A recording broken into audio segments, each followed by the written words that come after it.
جناب مولانا مجاہد نعیمی صاحب ہمارے ساتھ پیش کر رہے ہیں، ان سے بات کرنے جا رہے ہیں. اینڈ آج اذان مغرب کا وقت ہو گیا 5:45 پہ، اینڈ ان سے بات کر رہے ہیں. اعوذ باللہ السمیع العلیم من الشیطان الرجیم، بسم اللہ الرحمن الرحیم. تمام نبیوں کے سردار حضرت محمد صلی اللہ علیہ وآلہ وسلم اور تمام مذاہب کے سردار دین اسلام کے پیروکاروں، السلام علیکم ورحمۃ اللہ تعالی وبرکاتہ. آج سے ایک ٹاپک شروع کرنا چاہ رہا ہوں.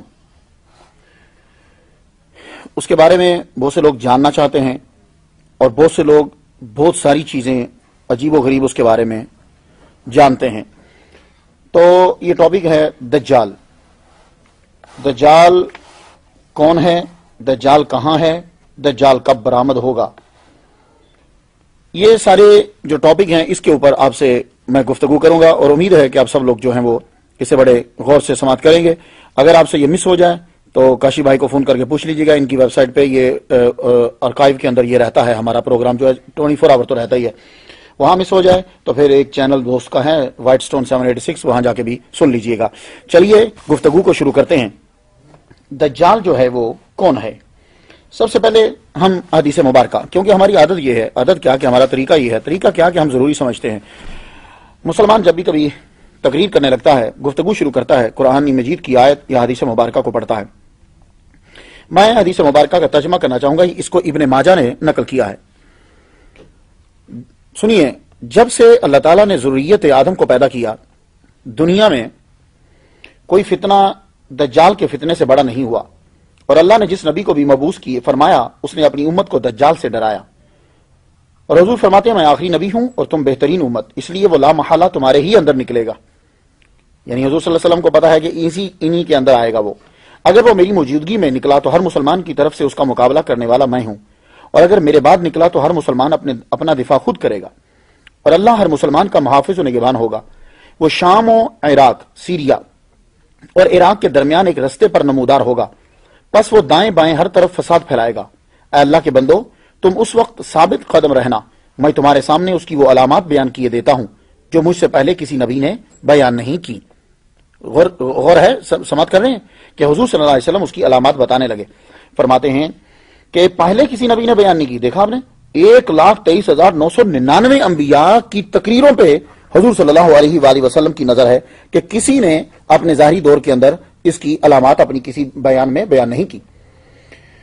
تو حضور فرماتے ہیں کہ وہ سب سے پہلے تو یہ دعویٰ کرے گا کہ میں نبی ہوں، حالانکہ میرے بعد کوئی نبی نہیں ہے، یعنی پیدا نہیں ہوا.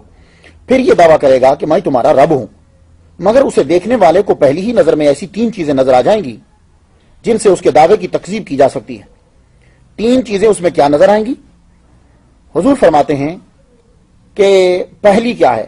ایک تو یہ کہ وہ آنکھوں سے نظر آ رہا ہوگا، حالانکہ تم اپنے رب کو مرنے سے پہلے نہیں دیکھ سکتے. پہلی چیز کیا ہے کہ ایک شخص دعویٰ کرتا ہے کہ میں رب ہوں. وہ دجال یہ آ کے کہے گا میں پہلے تو کہے گا نبی.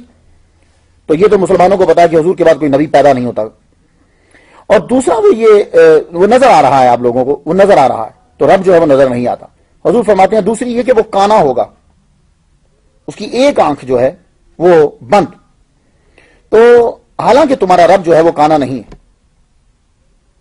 تیسری یہ کہ اس کی دونوں آنکھوں کے درمیان کافر لکھا ہوگا جو ہر مومن پڑھ لے گا، خواہ وہ لکھنا جانتا ہو یا نہ جانتا ہو.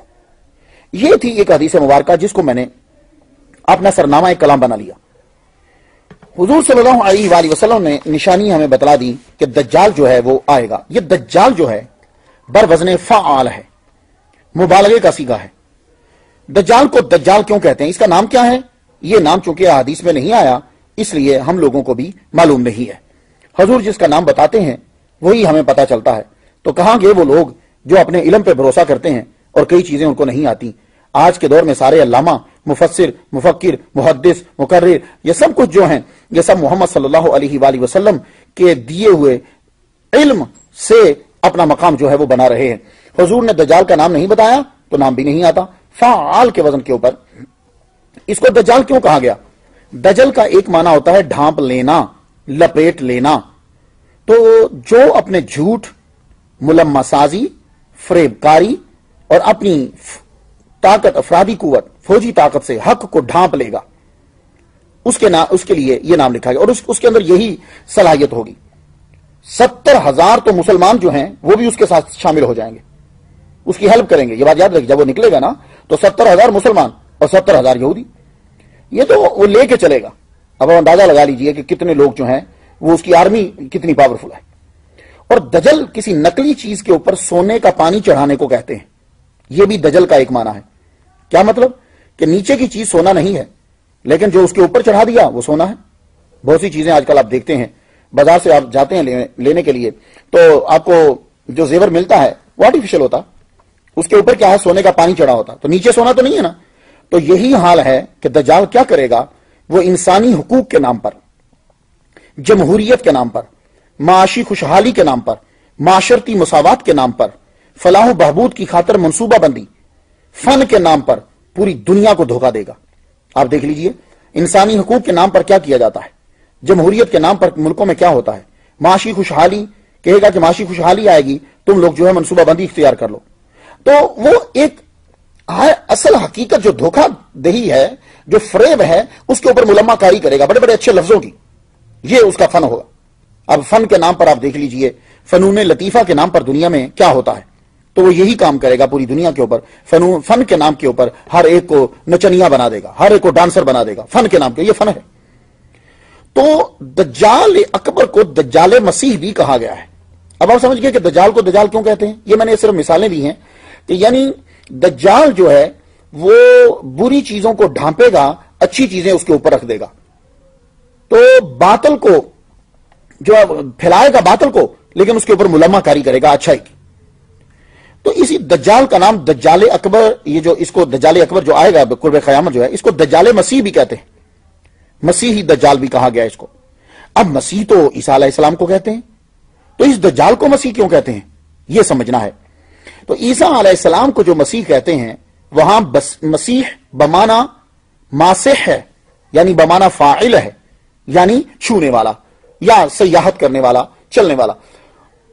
تو عیسیٰ علیہ السلام کو مسیح اس لیے کہتے ہیں کہ وہ بیمار کو چھوتے تھے تو اللہ تعالیٰ کی پاور سے شفا دے دیتے تھے. وہ بس چلتے ہی رہتے تھے. انہوں نے کوئی اپنا کو عالیشان مکان نہیں بنایا, کبھی یہاں قیام کبھی وہاں قیام, اپنی والدہ محترمہ کے ساتھ یوں ہی سفر پہ ہی رہتے, تو اس لیے بھی ان کو مسیح کہا جاتا ہے. تو لیکن یہ جب ہم تشریح کرتے ہیں کہ مسیح بمانا ماسے ہے اور مسیح بمانا سیاحت کرنے والا ہے, تو یہ تو اس کے اندر بھی ہے. دجال بھی چھوتا ہے اور دجال بھی سیاحت کرے گا, تو پھر فرق کیا ہوا؟ تو سنیے, فرق یہ ہے کہ وہ مسیح عیسیٰ علیہ السلام مسیح الخدا ہیں, ہدا ہاں کے ساتھ, خدا نہیں, ہدا ہیں, ہدایت کے مسیح ہیں, اور عیسیٰ علیہ السلام مسیح صادق ہیں. اور یہ جو دجال ہے یہ مسیح الدلالہ ہے اور مسیح کاذب ہے. یہ اور دجال کو جو مسیح کہا گیا ہے, اس کے کہنے کی ایک بڑی واضح وجہ یہ ہے کہ اس کی ایک آنکھ اور ابرو نہیں ہے. یہ بات یاد رکھیے کہ جو سب سے بڑی وجہ ہے اس کو بیان کرنے کی, اس کی ایک آنکھ نہیں اور آنکھ کے اوپر ابرو جو ہیں وہ بھی اس کے نہیں. ابن فارس نے یہی معنی بیان کیے ہیں, اور یہ معنی بیان کرتے ہوئے ایک حدیث حضرت حذیفہ رضی اللہ تعالی عنہ سے نقل کی. وہ حدیث مبارکہ کیا ہے سن لیجئے. وَإِنَّ الدَّجَّالَ مَمْسُوحُ الْعَيْنِ عَلَيْهَا زَفْرَةٌ غَلِيظَةٌ, بلا شبہ دجال مٹی ہوئی آنکھ والا ہے جس پر ایک غلیظ بھدا سا نخونہ یعنی پھلی ہے, وہ گوشت جو ہے وہ بڑھ جاتا ہے اور آنکھ کو کور کر لیتا ہے. تو حدیث کا جب مطالعہ کرتے ہیں تو معلوم ہوتا ہے کہ دجال کی ایک آنکھ ہی نہیں بلکہ دونوں آنکھیں عیبدار ہوں گی. بعض حدیث ہم پڑھتے ہیں تو ان سے معلوم ہوتا ہے کہ اس کی ایک آنکھ نہیں اور بھی جو ہیں دوسری آنکھ بھی ہوگی. تو سن لیجئے, اس میں جو ہے یہ مت سمجھیے کہ حدیث جو ہیں ان میں تعارض آ گیا, نہیں ایسا نہیں ہے. اصل میں اس کی دونوں آنکھیں ہی عیبدار ہوں گی, دونوں آنکھیں. ایک آنکھ جو ہے وہ اس کی بالکل بند, اور اس کے ماتھے کے اوپر کاف فا رے جو ہے وہ لکھا ہوگا, اور اس کو مسلمان جو ہے جو سچا مسلمان مومن ہوگا اس کو فوراً سے وہ نظر آ جائے گا. تو یہودیوں کے نزدیک اس کا نام جو ہے کہتے ہیں کہ یہ یبل اس کا نام ہے, یا یوبل یا ہبل ہے, لیکن اسلامی اصطلاحات کے اندر اس کے معنی جو ہیں وہ ہوتے ہیں اس کے جو طاغوت ہے. قرآن مجید کے اندر یہ لفظ جو ہے وہ استعمال ہوا ہے. تو دجال جب آئے گا کہاں سے یہ آئے گا اور کب برآمد ہوگا, گفتگو ابھی جاری ہے. اجازت دیجیے. وآخر دعوانا الحمدللہ رب العالمین.